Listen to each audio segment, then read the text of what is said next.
Welcome to Cooperative Conversations, the live stream series that connects you with the real stories from Australian primary producers who are working and growing together in cooperatives with all the trials and tribulations that go with that. Hi, I'm Pete Lewis, and one way or another, I've been helping Australian farmers tell the great stories of food and fibre over the past 25 years. It's been a tough few years for farming, wherever you do it across Australia. Droughts, bushfires, smoke taint if you're in the wine industry, bank pressures, floods, and of course, coronavirus. All of it really has started a conversation about the importance of Australian farmers, fishers and foresters to the country and of course to the national economy. Before we get underway, I need to tell you about the poll that we are running this evening. For Australian farmers, what do you think is the most appealing aspect of farming in a cooperative structure? You can pick three of these alternatives. They range from A, sharing knowledge, B, tax benefits, C, risk management, D, pooling resources, E, economies of scale, F, social values, and G, capital raising. Click on the poll in the live chat to the right of this stream to select your answer. And if you have questions, we'd love to hear as many as you've got, and we will try to answer as many as we can when we go into our roundtable session from 8:15, where we'll be joined by a great panel to discuss the collective advantage. Tonight, though, we are joined by a farmer who's about as passionate about bananas and adding value to primary production as anyone can be. Doriana Mangili is the Suite of Banana business manager right up there at Carnarvon in Western Australia. She's got a great story to tell about their innovative cooperative. The Suite of Banana Cooperative is based in Carnarvon, as I said, about halfway up the WA coastline. It's on the remote part of that coastline, famous for its fresh produce and great weather. And despite its geographic isolation and occasionally uncooperative weather, which we'll talk about in a moment, this group of family farmers managed to change the way we think about buying bananas, not only pioneering the lunchbox banana, but remaining profitable by sticking together and thinking differently. We're going to hear all about it. Doriana, buonasera, come sta, and welcome to Cooperative Conversations. Thank you, great to be here. The Suite of Banana Co-op was formed in 1993 to develop a brand that would be easily recognisable by consumers. Tell us what your co-op does and why did it start? Well, the Suite of Banana Co-op was really formed to create a brand and market our beautiful little sweeter Carnarvon bananas. And we pack, we market, we grow bananas here in Carnarvon and distribute them across Western Australia. Tell us about how it is distinctive. What is it about the banana? Is it a genetically modified banana, or is it a particular genus type? How does it differ from the traditional, I guess, the most popular bananas in the country that most people would see on a day-to-day basis, the Cavendish? It's a good question. It's exactly the same banana. It's still a Cavendish. The difference with our bananas is really our climate. So we're subtropical. Bananas love tropical weather, constant heat, humidity. Here in Carnarvon, we're on the edge of the desert. We're on the coast. We have very low rainfall. We have colder nights in winter. We have warmer nights in warmer days in summer. So it can be quite hot and then it can be quite cold. So our climate is pretty unfriendly for bananas. However, that means they grow very slowly. So a tropical banana will take 7 to 9 months to grow. Ours will take about 14 to 18. We end up with a much smaller banana, but it's very sweet. It's very creamy. It doesn't have a starchiness sort of taste. It's got a lovely banana flavour. And because of our isolation, we're literally in the middle of the desert. We're 500 k's to the next town to the south. There's not a lot of other industry around us. So we're very protected from insects, pests and disease. So we don't need to use any sprays. So we don't use pesticides, insecticides or fungicides. So it's a really niche little product. It's very different. And that's what's so special. And they taste amazing. You talk about the geography of the place. The Gascoyne River is a mighty river when it's in flood, but it doesn't flood all that often, does it? No, about once a year the river runs, maybe once every 2 years. We're happy if we get a river flow every 2 years, we have enough irrigation water to carry us through for the next 2 years. But anyone driving across our 12-metre high bridge will wonder why it's there when they're looking at a riverbed of sand. But when it flows, it really does flow. So it can get right up to underneath that bridge. Now, one of the themes that's really emerged from this series over the past few episodes is that more often than not, co-ops grow out of crisis. Pressure seems to make diamonds for a lot of farmers in Australia. How has adversity helped create the impetus for and in turn strengthen your co-op? Well, absolutely. I think, they say necessity is the mother of all invention, and getting farmers to work together, it's not a natural thing, but when disaster strikes and, you can't see another way out, people become very innovative and look at new ways of different things. So back in the 1990s, when the industry was doing very badly, the competition from the larger tropical banana coming into Western Australia, supermarkets were starting to buy that in preference to our smaller ones. Because we grow them close together, we had a lot of skin markings on the skin from the leaves. That was impacting consumers and retail buyers' choices. And so basically we weren't able to compete with that larger banana, and our growers were basically losing money. So they were just growing bananas and selling them for less than the cost of production. And as we all know, in horticulture, you're a price taker to some extent. You don't get to add on your margin. You get whatever the market says determines your product is worth, and supply and demand. And there was very, very little demand for our bananas. So it was pretty much, the industry would have probably been on its knees and just about ended when the growers got together.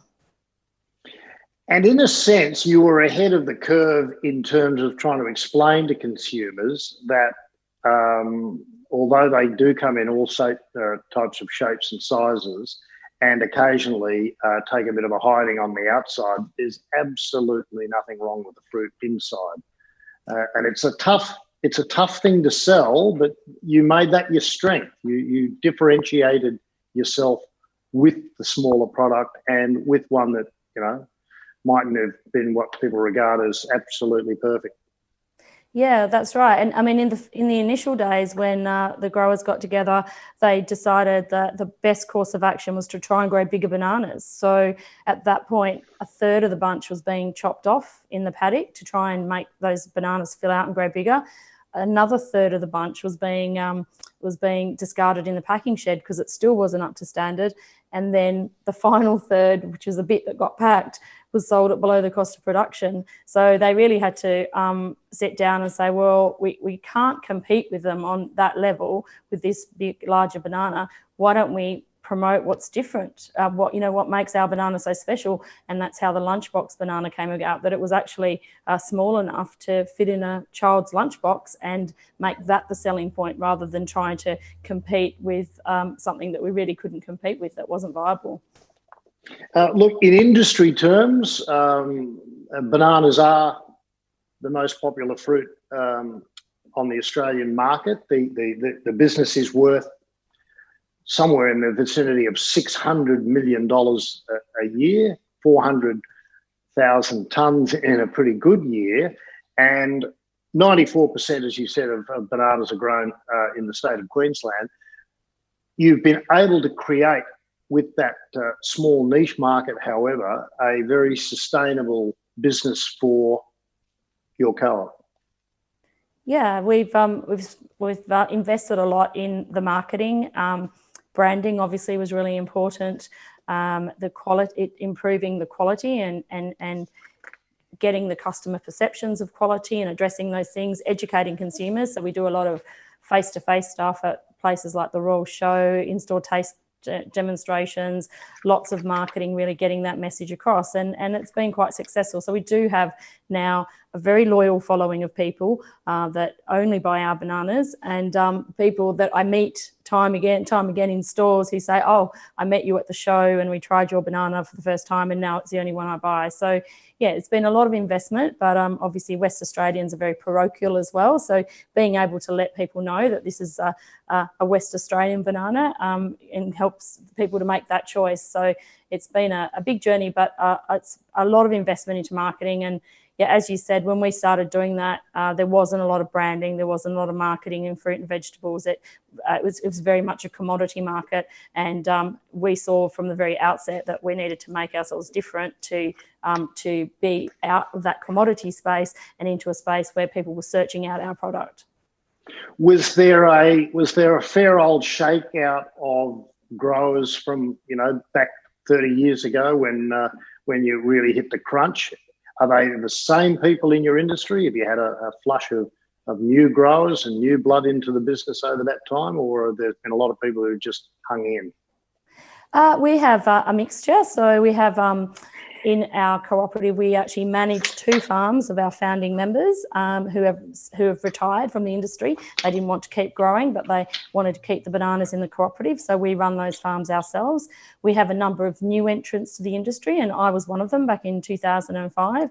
And I guess for me, as somebody who hadn't come from the banana industry, being able to go into a cooperative meant that I could go into a whole new industry, farming, and be supported by an entity that was going to help me grow. And obviously in a cooperative, it's in everybody's interest that everybody does well. So there's a lot of help. So if you just walked into town and bought a tomato farm, nobody's going to come and help you and tell you what the best thing is, because they're going to think that perhaps you're competing with them. Whereas in a cooperative, everyone wants you to do a good job because it's all about strengthening the co-op. So we have new entrants, we've got some founding members, and we've got some people that retired.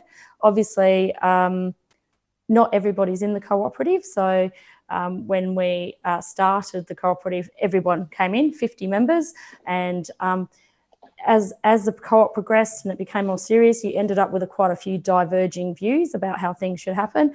And some people just left. They didn't want to work cooperative. They thought they had a better way of doing things. But I guess the success of that was still that it did bring the industry together, and that all of those growers that have since left the cooperative still package their bananas into a bag, label it as lunchbox. And so even they're not in the Sweeter Banana cooperative brand, they're all doing the same things. So whilst they're not members of the cooperative, they're still part of the industry and they're still benefiting from everything that we do in terms of marketing. So I guess if you think the purpose of the cooperative was to save the banana industry in Carnarvon, those members that aren't even in it are still benefiting from that. And I guess we don't need to tell you anything about just how rugged and robust and individual farmers can be, even when they are part of a bigger group. They have extremely strong opinions about things and don't mind expressing them. Yeah, look, I mean, we do laugh because there were fights and there were literally punch ups, which happen from time to time when people get very passionate about things. But that good, robust discussion also helps to people are passionate about their industry. So it's a lot calmer now that we have very committed members who share the same vision and are committed to the same direction. Things are a lot easier within the cooperative. But certainly getting everybody involved in the early days, there's always going to be conflict. So sometimes I think you can't expect everybody to be a member of the co-op. Some people are not going to be in there, but it doesn't mean it won't work. You're better working with the people that are committed and are looking at the same end results as all the other fellow members. And then you can actually take risks then, because people have the same end goals and have the same vision and are supportive of the process. And did the founding members, did they quickly latch on to the Sweeter Banana brand and logo idea? Was that did they get unanimity over that one? Yeah, they did, and actually the original brand was developed by one of our growers, and which is one of the other great things about a cooperative is that you bring lots of people into the business that maybe wouldn't necessarily be involved. I mean, if you look at farmers, generally you will all assume a farmer is a male, when we know that's not true. Family farms have a husband and a wife. And what happened with the cooperative is everybody came on board. So you had children, you had partners, wives that also got involved in bringing their skill sets to the co-op. And so the brand was developed by one of our growers, Maxine, and everybody loved it. And we revamp it, and we update it, and we're still modifying it, because now we have to look at it on a tiny little phone, whereas in the old days it was only on the side of the packing shed and on a package. But everyone still recognises it. And we're actually just in the process of getting big signs for all our farms across the river, because everyone's pretty proud to be a member and show that they're a member of the cooperative.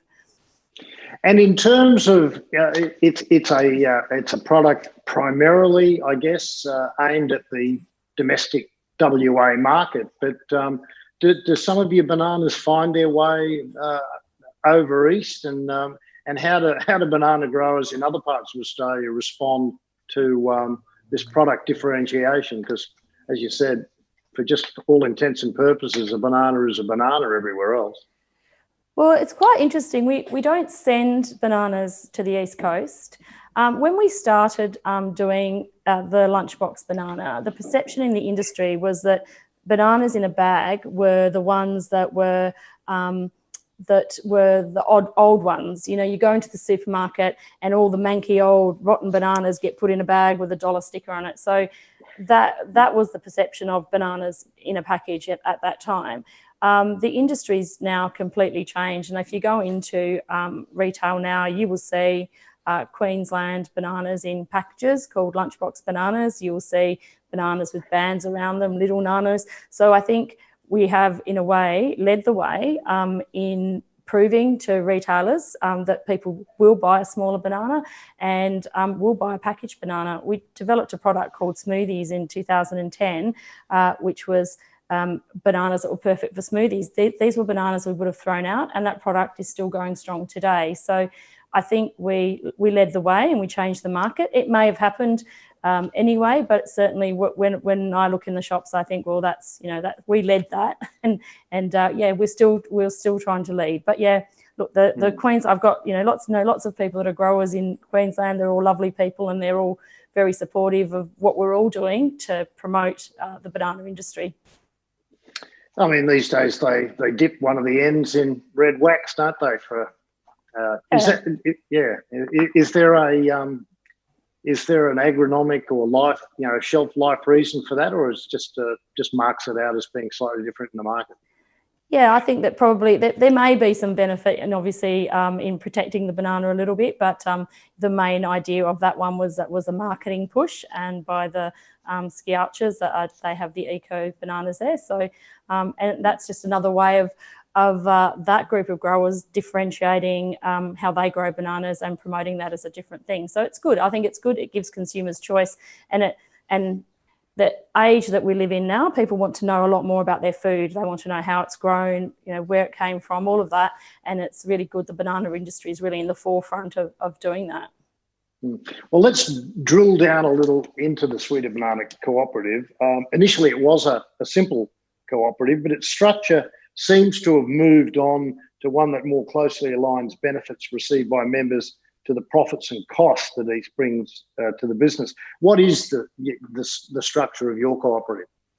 Okay, so we have obviously all our members are growers, so you have to be a grower to be a member. And in the early days, it was just branding. It was about, you can use this brand. But what we found was that if people, everyone has different standards when they're packing in their packing sheds. So what I might say is a first grade, somebody else might say is a second. So even though we had one brand, we didn't have a consistent product. So back in 2002, we opened the banana packing shed, and all of our members need to have their bananas packed through the packing shed. And what that enables us to do is not just have a brand, but to have consistency of product, quality standards. And from that point, we can also do the marketing. So we know that we can go to the market with an offer of how many bananas we have, get a price, and we basically pack to order. Everything is packed before it to its retail market before it leaves the packing shed, and we make the decisions based on the volumes we have, on what price we will take and where that product's going to go,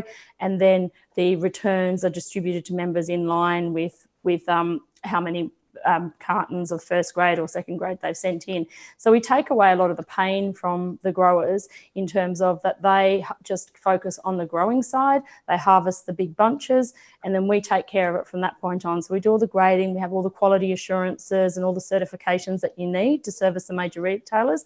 And we also are able to service major retailers because we can have a consistent volume, which as individual small family run farms in our region, they're very small, they wouldn't be able to do that. So yeah, so that's been another benefit. And then from that, we also then do all of the marketing. So it's pretty much integrated sort of through the supply chain, and we do a bit of evaluating as well. And that's something else that we're looking to expand into, because we just want to make sure that every single banana we grow is sold and doesn't end up back in the paddock as fertilizer, because it's there's so much waste in food production. And being a co-op, we can actually spend time doing that. And remind us again how many members you started with, and how many you have today. Well, we had about 50 members at the very beginning, so everybody on the river that was a banana grower came in. We now have 18, but we have about 60% of the production. So we still have the majority of the production, and everyone benefits from us being here, because we're still promoting those Carnarvon bananas, even though it's in a different package. If the supermarkets can't get ours, they'll get someone else's from Carnarvon, and we're still creating that market. And as you've indicated, the flow-on effect of a successful cooperative is that even people who aren't members of it benefit from it, and indeed you lift the overall standard of the product that you're producing, and I guess that spills over into labour issues and a whole range of other things as well. You're an industry leader in your part of the world. Yeah, that's right. R&D, and wherever we go, then the rest of the industry tends to follow, and that's still a good thing. So yeah, I guess sometimes we get it. It's a bit annoying when we think, well, we're spending all this money doing marketing, but in other ways, you say, well, the purpose of the cooperative was to save the banana industry, and that's what it does. And we know that without us being here and without us doing that consolidation of more than 50% of the volume, it wouldn't be working as it is now. Now, you alluded earlier to some lively exchanges when there were differences of opinion. On a serious level, how do you keep everybody on the same page and heading in the same direction? Has that really called on some extra skills to be developed, and how does that work in practice? It's skills, and it's also systems. So making sure you have the right systems in place. So communication's obviously important, having regular get-togethers, but also transparency in the way you do things with your accounting. We have an intranet site, so our growers can log in and see what we sold, who we sold it to, what price we had each week. They can see how much of we packed for them, how many firsts, how many seconds, all of those things. They can see the retail market, what's going on there. So it's very, and all the associated costs, how much it's costing them for their carton, their freight, all of those things. It's very, very, very transparent. So that's one thing. You've got to have you have to have trust, and so to have that, you've got to have transparency. And the other thing we do is we have obviously regular meetings every couple of months, have a barbecue at one of the farms, have a walk around, look at what's going on, talk about what's new and what's going on in the industry. And I guess the other key thing is it's because it's a growers cooperative, so they make the decisions on the long-term vision. So we have a strategic plan, which is a 5-year rolling plan, but every year we get together, and we get about 80% of our growers come for a day, a planning day. Sometimes it's a day, sometimes half a day, put on a nice lunch, and we go through the strategic plan. We look at what we've achieved, we look at what we're planning to do in the next 4 years? Is that still relevant? Do we need to reset targets? And everybody has a say and everybody buys into that. And then it's pretty much then left to the management to go away and implement that. So the board manages the management and regularly report.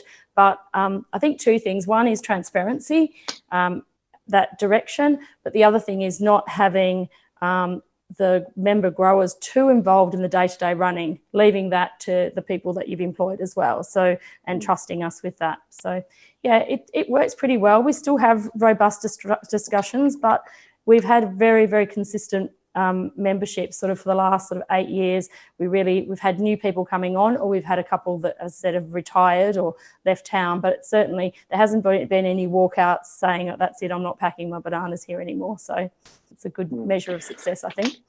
And what was your story? What skill set did you bring when you arrived? It wasn't directly necessary in this line of work, was it?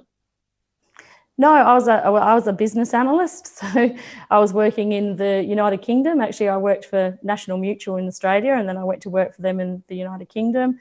And so I worked in financial services doing business analysis and implementing IT systems and training and change management. So I had, completely a skill set that I never thought that I would use when I bought a banana farm.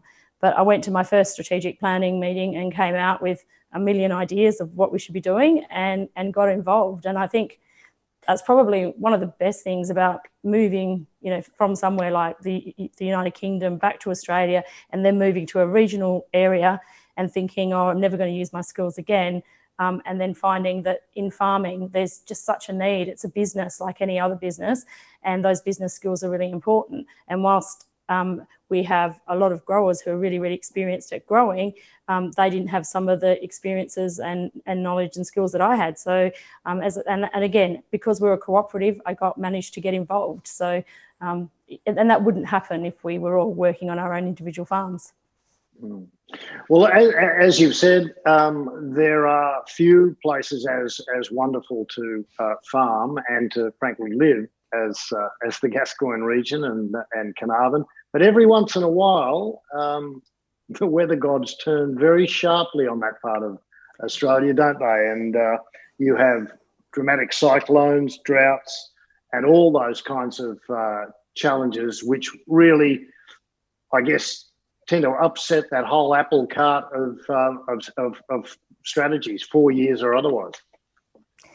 Yeah, that's it's part and parcel of farming, unfortunately, in Australia, and I think it's probably going to become an even greater issue. Certainly, you can't do much about the weather. All you can do is plan for it. So, as a co-op, we have got strategies in place to make sure that we have income there for those times.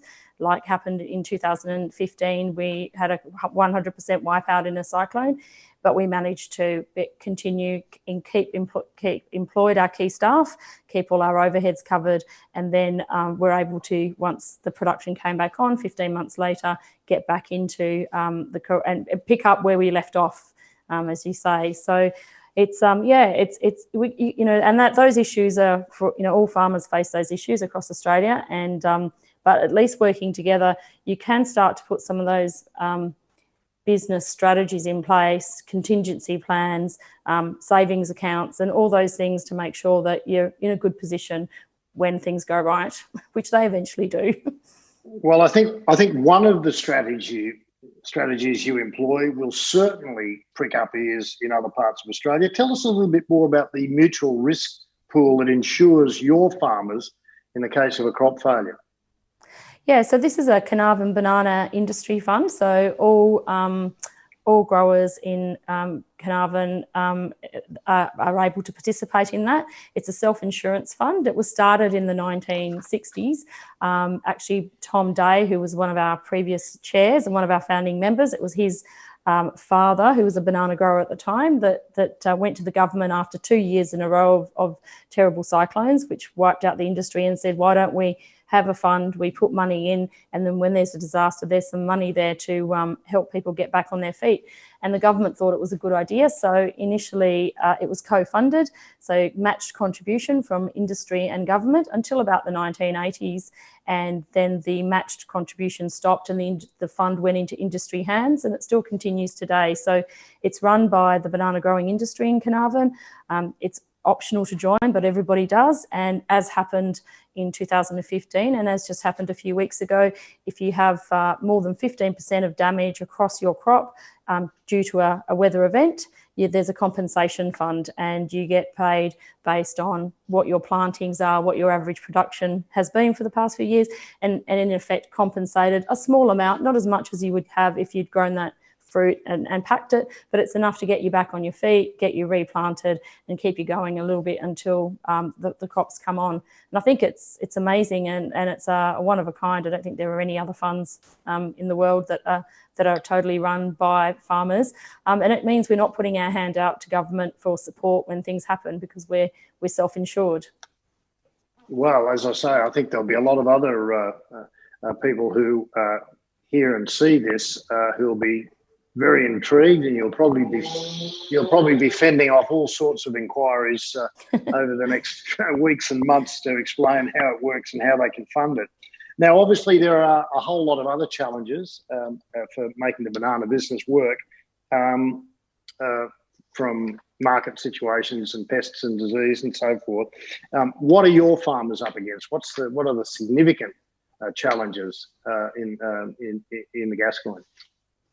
Well, it's I think in horticulture, it's always the fact that your cost of production bears no relation to the price that you get, and it's a highly competitive commodity market, and you can market as much as you want, but if your competitor's product or even another product that's, say, not a banana, let's say mandarins are very cheap and they're down to $1 a bag, which is less than what they would cost to produce, then we become relatively expensive, and consumers choose to buy that product because it's cheaper. And I think that's a real challenge for all of farming, that the perception in the marketplace about the value of horticultural produce does not relate back to the growing costs. So that's a big concern, and that can only be overcome by education and more sessions like this, where people can tune in and listen to what farmers have to say. So that's probably one of our biggest issues. The cost of water and climate change and more weather events are obviously a big concern. And look, you're in a delightful part of the world, but it is not exactly on the beaten track. How do you go identifying, sourcing labour and keeping it when you need it? Well, it's always been pretty good for us. We're a good place to work because we're undercover, so people don't have to work in the hot sun in a field when you're working for the Sweeter Banana Cooperative. We have a nice packing shed with fans and keep it cool, but we have about 50% of our workforce is local, and the other 50% is it tends to be backpackers, the visa holders that come and work and travel in Australia. So, and they've been fantastic. So, and we've had so many that want to stay, and we've been able to sponsor a couple. But yeah, it's always difficult getting Australians interested to move to remote areas and do farming. So we're a little bit concerned as to what might happen in the next few months without those travellers around. And obviously farming is also seasonal. So we have the challenges that we'll have 50 hours work a week in summer, but we may only have 25 in winter because of the seasonal nature. So, and that sort of working holiday maker visa, people that they fit very well into that because they're happy to come for a few months and then travel on and have a holiday in Coral Bay and then continue to Broome and head somewhere else. Yeah.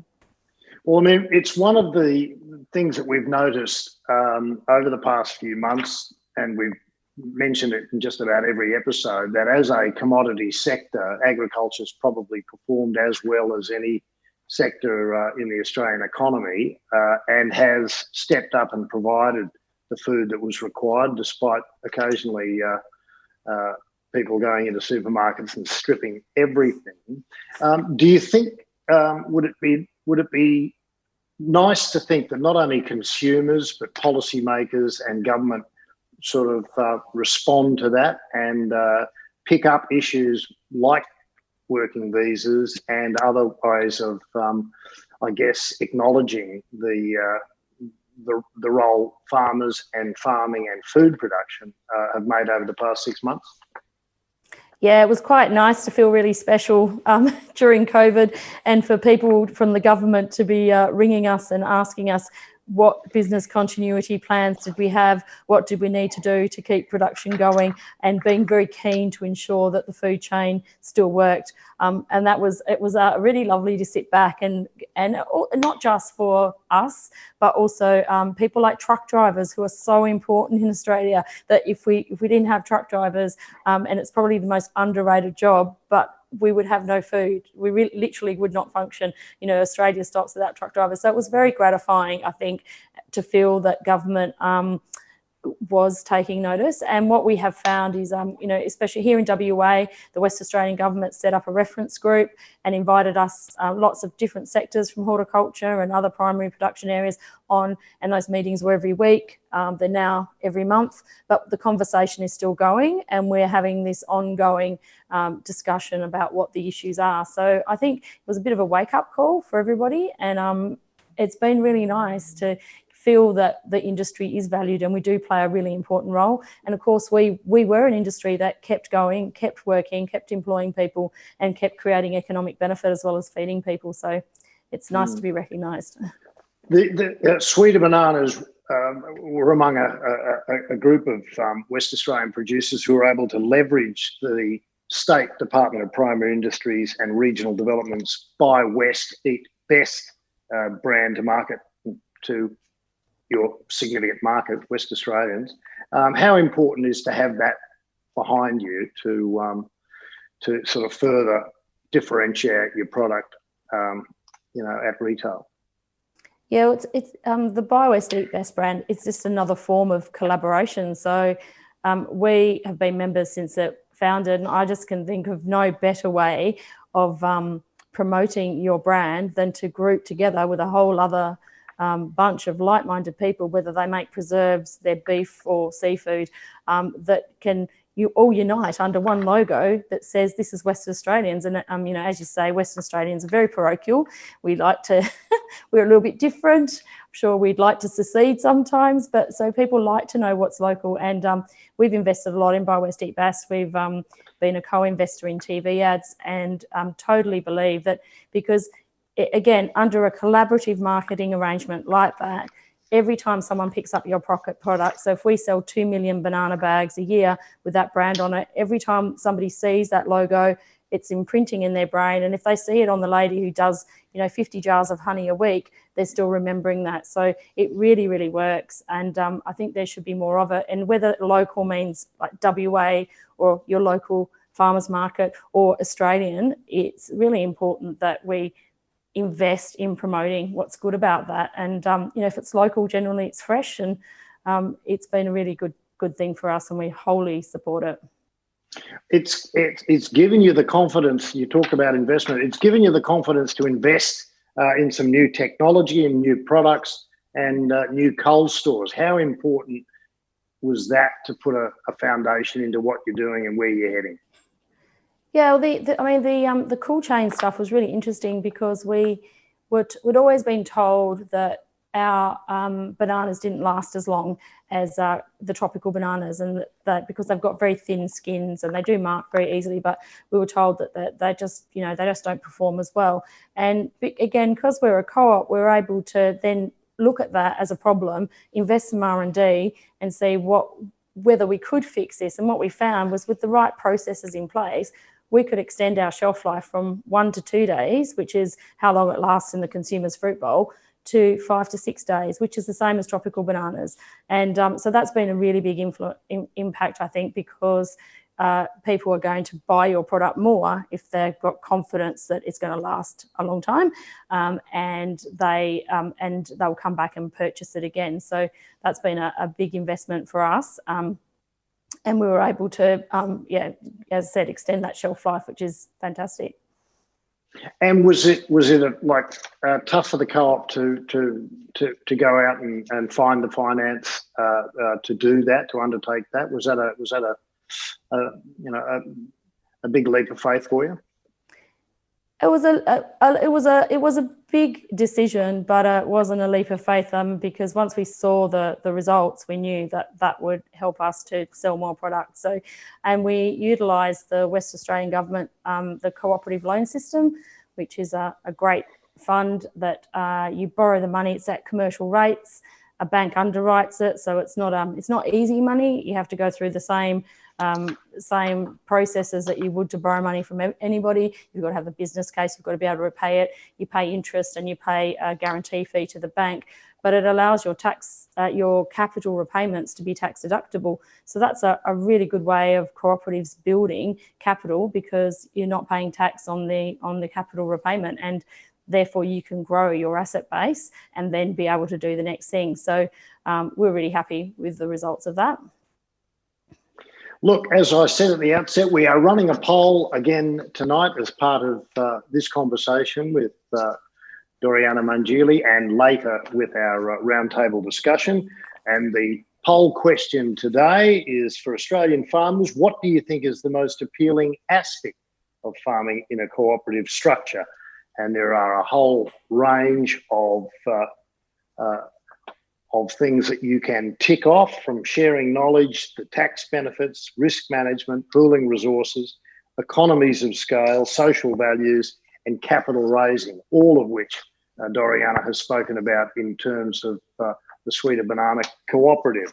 So you click on the poll in the live chat to the right of this stream to select your answers. Now, Doriana, it's fair to say that many co-ops succeed or fail because of the sweat equity that's involved. What social value is created through your cooperative, and what about the equality of voice and the collective decision making? Well, obviously, one member, one vote is really important for everybody to have that ownership of what goes on in the cooperative. The strategic planning that we do and get everybody engaged in means that everyone's had input and has ownership of the goals and aims of the co-op. And from the social value, I mean, we're Carnarvon. People from Carnarvon and people that have ever lived in Carnarvon feel a very strong loyalty to the cooperative. So whenever we do promotion, we, using social media, we'll get thousands of people commenting and saying, I used to live in Carnarvon, best place, these are the best bananas, my hometown. They're very proud of this product. So even though we're not processing all the bananas in Carnarvon, everybody associates the brand with Carnarvon. So it gives people a sense of pride. From the local perspective, we're able to do things like food donations to schools and programs and things like that. But we're always getting asked for, it gives people a point, I guess, to come to and ask for sponsorship, and so industry can get involved in community. And then within our own community, farming can be quite a lonely business. You're generally, stuck on your own farm. You don't have, work colleagues like people do in offices. So the co-op gives everybody the opportunity to get together and talk to someone else about the common issues that you have in your business, whether it's water, whether it's, a pest, or whether it's the weather, or whatever it is. It gives you that sense of community within the community. And it must give you a big kick when you do go and venture to periodically to Perth for major events and see the Suite of Banana banner flying high at that magnificent new stadium of yours. Yeah, it's pretty nice. We are hosting the grand final, obviously, according to our premier. Now, we're in the home stretch, essentially, but we cannot obviously finish our discussion without talking about how the pandemic has affected you or not affected you. How has certainly 2020 would not have panned out the way you had planned it this time last year. How has it been? And how has it affected what you do? Yeah, it's been a really strange year. So we, in January, when we first became aware of what was going on in China, we did put in some processes to screen travellers and closed our packing shed off to any visitors, stopped having visitors just as a precaution, thinking that we were really reacting and being a bit over the top. But as it turns out, that was probably a good move. The shutdown we went from people literally panic buying bananas. So people were, and they, I mean, we've discussed they only last for 5 days. So I don't know why people were panic buying bananas, but people did, and we couldn't keep up with. So we ended up with high prices and high volumes, which is the complete opposite of what normally happens. And then we ended up in April with virtually nobody going out, none of the kids at school, and nobody buying bananas. We had to completely rethink how we were doing that. So we started doing more green bananas so that people had limited shopping opportunities. They could buy one green and one ripe, because we felt that people weren't going to the shops as often, which turned out to be correct. We had to put a lot of processes in, obviously, in our packing sheds, social distancing, split shifts, split breaks, things that were really hard for the staff to deal with, because they were, we have lots of shared morning teas, and it's a very social place to work. So that made it quite difficult, and we're still having to do that to protect the business and make sure that we're not vulnerable if somebody does contract COVID. So I guess it's been a really strange time. And then in May, we had a late season cyclone. They didn't call it a cyclone, but we had 120 kilometre-an-hour winds, so that's pretty strong. And we lost quite a large percentage of our crop, which was, just as things were starting to get back to normal. So that was our new normal. So look, I think it's just, you've just made us realise that we have to be, you've just got to be so responsive and see what's going on in the market. But again, having the cooperative structure around, you're quite connected, because we are sort of that vertically integrated organisation. We're talking to the markets, we're talking to retailers, and we're getting that information. We can make those decisions quite quickly. But banana bread apparently was the most searched recipe during the lockdowns. And that's probably because everybody panic bought too many bananas. So that's good. Yeah, bananas and toilet paper, clearly. Looking back over the journey, what do you think's the biggest take-home lesson, or what's the best advice you could maybe pass on to people who are involved in co-ops or thinking about it? Well, I think farming's really tough. It's an industry where so much is against you. You have the weather, lack of rain, too much rain. There's just pest and disease. There are so many external issues. In some instances, it's access to markets, retailers, all of those things. So many challenges. Certifications, that the regulatory framework of farming is getting harder and harder. More and more paperwork, which lots of people go into farming because they didn't like paperwork, are finding that they're getting more than ever. Working together with your fellow growers, people in your industry that are doing the same thing, makes so much sense, because at the end of the day, you're not competing against each other. The threats are coming from all sorts of other places, and working cooperatively allows you to harness all the skills, all the skills, all the benefits of the membership to work together to that common goal, because we all want the same thing. We want to have profitable, sustainable, long-term businesses. And I think that for me, I wouldn't be in farming if it wasn't for the cooperative. I could never have just stepped from what I was doing into a farm. The cooperative made it easy for me, and I think we should all be doing a lot more of it, and not seeing our neighbours as competitors. That we should be all working together to try and achieve those common goals. Very good tip.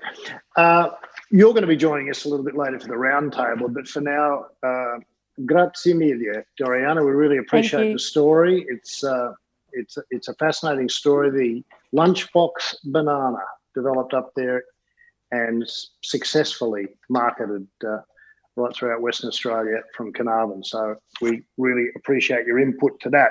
Now, we want you, of course, to stay involved with and tune into our roundtable. It will start at 8:15. We'll be continuing to talk to Doriana, and we will bring in some other very eminent guests in this particular space who are working with cooperatives to unite their community, or a collective group of producers to overcome some of the challenges that Doriana outlined. We'll be hearing additionally from Brett Kelly, who's an agri-business consultant. We'll be hearing from Basil Lenzo, who's a fellow sandgroper, fellow West Australian. He is a lobster fisher and chairman of the Geraldton Fishermen's Co-op. And of course, once again, we'll be joined by Melina Morrison, who's the CEO of the Business Council of Cooperatives and Mutuals. That's coming up at 8:15. Be sure to check out all the episodes in our current series of cooperative conversations. You can go to conversations.coopfarming.coop to find our full lineup of episodes. And remember, the series is available right now and on demand. If tonight's got you inspired and really giving you a reason to have another serious look at co-ops and how it might work for your business, or maybe you're in a co-op already and exploring cooperative models for your community and want some assistance, just go to the Cooperative Farming website for a bunch of different ways that the Business Council of Cooperatives and Mutuals can help. There's even a hotline that you can buzz if you want to speak to someone more directly. But for the time being, for now, until our round table at 8:15, thanks for joining us. We'll catch up with you next time.